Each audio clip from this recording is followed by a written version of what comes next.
ភ្នាក់ងារសម្ងាត់ម្នាក់ដែលមានចិត្តចង់ដឹងចង់ឃើញអំពីការតូចមួយនៅលើដីបានចុចវាភ្លាមដោយមិនដឹងថាសកម្មភាពនេះនឹងជួយសង្គ្រោះជីវិតរបស់គាត់ដោយអចេតនានោះទេនៅពេលនោះការហៅទូរស័ព្ទរបស់គាត់ត្រូវបានឃើញដោយលោកម៉ាលីវដែលជាបាក់ពួករបស់អ្នកចែកចាយគ្រឿងញៀនបន្ទាប់ពីវ៉េងម៉ូចាក់ចេញលោកម៉ាលីវបានទៅទូរស័ព្ទសាធារណៈភ្លាមហើយចុចលេខដែលហ្វេងម៉ូបានចុចពេលហ្វេងម៉ូត្រឡប់មកវិញគាត់ត្រូវបានសួរចម្លើយដោយមេខ្លោងគ្រឿងញៀនហ្គាថេវជាក់ស្ដែងហ្វេងម៉ូដែលទើបតែជ្រៀតចូលទៅក្នុងក្រុមជួញដូរគ្រឿងញៀនមិនបានទទួលការទុកចិត្តពីហ្គាថេវទេដូច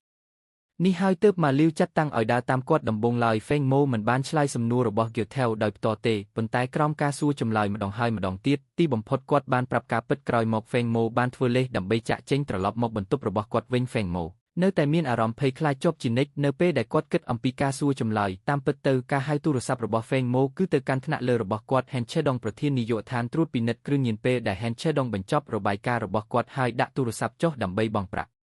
ហ្វាងម៉ូបានកត់សម្គាល់ឃើញកាតតូចមួយនៅលើដីដោយប្រុងប្រយ័ត្នគាត់បានចុចវាភ្លាមសកម្មភាពនេះបានជួយសង្គ្រោះជីវិតគាត់ដោយអចេតនាបន្ទាប់ពីហេតុការណ៍នេះហ្វាងម៉ូបានដឹងថាគូតាវនៅតែមានការសង្ស័យអំពីគាត់ដើម្បីទទួលបានការទុកចិត្តពីគូតាវបន្ថែមទៀតគាត់បានតាក់ទងទៅគូតាវយ៉ាងសកម្មនៅថ្ងៃបន្ទាប់ហ្វាងម៉ូដឹងថាគាត់និងគូតាវមិនមានទំនាក់ទំនងអ្វីជាមួយគ្នាទេគាត់ត្រូវធ្វើពុតជាមកដើម្បីតែលុយដើម្បីបំបត្តិការសង្ស័យរបស់គូតាវដូច្នេះពេលដែលគូតាវឲ្យលុយគាត់បានប្រព្រឹត្តដោយរំភើបខុសពីធម្មតាដោយហាក់ដូចជាផ្ដល់ទូរស័ព្ទថ្មីមួយឲ្យហ្វាងម៉ូប៉ុន្តែនៅទីបំផុតនៅតែមិនទុកចិត្តគាត់បន្ទាប់ពីហ្វាងម៉ូចាក់ចេញគូតាវបានពិនិត្យទូរស័ព្ទរបស់គាត់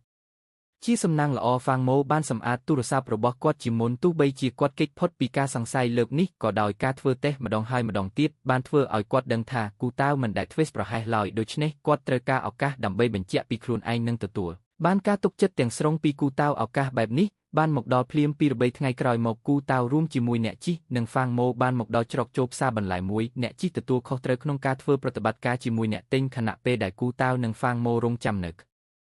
នុងឡានត្រៀមខ្លួនផ្ដល់ការគាំទ្រទោះជាយ៉ាងណាក៏ដោយនៅពេលដែលអ្នកទិញបង្ហាញខ្លួនហ្វាងម៉ូបានកត់សម្គាល់ឃើញភ្លាមថាមានអ្វីមួយខុសប្រក្រតីគូតាវក៏បានដឹងថាមានអ្វីមួយខុសប្រក្រតីដែរប៉ុន្តែវាយឺតពេលទៅហើយអ្នកជិះបានតាក់ទងជាមួយអ្នកទិញរួចហើយមន្ត្រីប៉ូលីសស្លៀកពាក់ស៊ីវិលបានឡោមព័ទ្ធពួកគេប្រសិនបើប្រតិបត្តិការចាប់ផ្ដើមពួកគេនឹងត្រូវចាប់ខ្លួនភ្លាមនៅពេលដ៏សំខាន់នេះ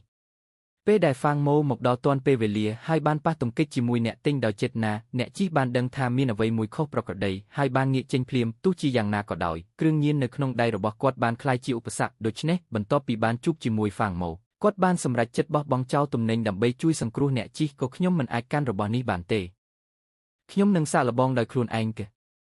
ដោយមានកិច្ចសហប្រតិបត្តិការរបស់ហ្វាងម៉ូអ្នកជិះមិនត្រឹមតែរត់គេចខ្លួនដោយជោគជ័យប៉ុណ្ណោះទេប៉ុន្តែគ្រឿងញៀនក៏ត្រូវបាននាំយកមកដែរផងដែរអ្វីដែលគូថេវមិននឹកស្មានដល់នោះគឺថាប្រតិបត្តិការថ្ងៃនេះពិតជាការរៀបចំដោយចេតនាដោយហ្វេងម៉ូសហការជាមួយប៉ូលីសគោលបំណងគឺជាក់ស្ដែងដើម្បីឲ្យហ្វេងម៉ូទទួលបានការទុកចិត្តពីហ្គាថេវឲ្យបានឆាប់តាមដែលអាចធ្វើទៅបានលោកប្រធានហែនថ្ងៃស្អែកហ្គាថេវនឹងនាំខ្ញុំទៅផ្សារក្នុងស្រុកសម្រាប់ប្រតិបត្តិការមួយខ្ញុំនឹងបញ្ជូនការគាំទ្រពីប៉ូលីសក្នុងស្រុកនេះជាឱកាសរបស់ខ្ញុំដើម្បីបង្ហាញសមត្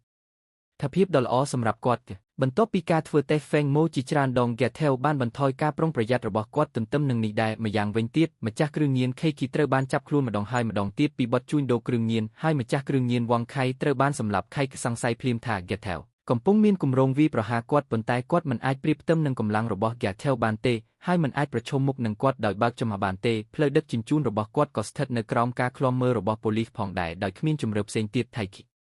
បានរៀបចំជួបហ្គាថេវសម្រាប់ការចរចាក្នុងអំឡុងពេលកិច្ចប្រជុំគីបានត្អូញត្អែទៅកាន់ហ្គាថេវដោយចង់រៀនពីបទពិសោធន៍របស់គាត់តាមពិតទៅឈីគេជឿថាគូតាវកំពុងកំណត់គោលដៅគាត់ដោយចេតនាប៉ុន្តែដើម្បីរក្សាទំនាក់ទំនងដោយសន្តិភាពគាត់បានស្នើឲ្យប្រើប្រាស់ផ្លូវដឹកជញ្ជូនរបស់គូតាវហើយយល់ព្រមទទួលបានប្រាក់ចំណេញ30ជាធ្នូទោះជាយ៉ាងណាក៏ដោយការទាមទាររបស់គូតាវគឺខ្ពស់ពេកតាមពិតទៅគូតាវមិនមានបំណងសហការជាមួយឈីគេទេប៉ុន្តែឈីគេនៅតែជឿថាគូតាវកំពុងកំណត់គោលដៅគាត់ដោយចេតនារួមជាមួយនឹងការបរាជ័យក្នុងការឈានដល់កិច្ចព្រមព្រៀងគំនិតអាក្រក់មួយបានបង្កើតឡើងនៅក្នុងចិត្តរបស់ឈីគេសូមរងចាំតាមដានវគ្គបន្ទាប់